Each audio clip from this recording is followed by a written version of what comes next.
metodi mafiosi. Nel repertorio non mancava nulla. Sistema da criminalità organizzata, in questo caso i tentacoli dell''ndrangheta in un Veneto sempre più terra di conquista delle cosche calabresi. Gli imprenditori che non accettavano il modus operandi o facevano resistenza venivano costretti a cedere con minacce, ricatti, estorsioni e persino usura. Al vertice, 3 titolari di azienda del settore edile del Veronese, 2 uomini, un 32enne e un 24enne calabresi, e la moglie di quest'ultimo di origine serba. I primi 2 in manette, la donna ai domiciliari, persone vicine alle cosche crotonesi Grande Aracri e Dragone.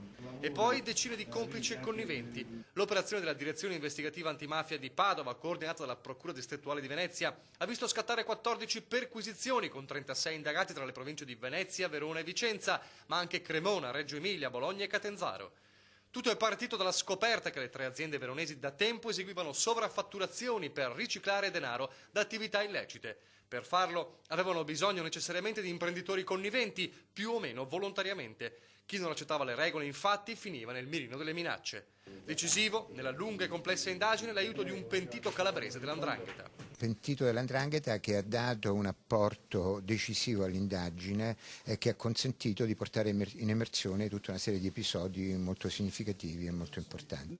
Nel corso delle perquisizioni la DIA di Padova ha recuperato anche denaro contante e una pistola 7,65 con 93 proiettili. Nel frattempo l'indagine continua, l'allerta resta altissima per una minaccia sempre più concreta nella nostra regione. Gli artigli di camorra, mafia e 'ndrangheta sono ben piantati a nord-est. E sta soprattutto a testimoniare quanto altissimo sia il livello di attenzione della Procura della Repubblica, della Procura Distrettuale Antimafia e delle forze di polizia nel contrastare il fenomeno delle infiltrazioni mafiose.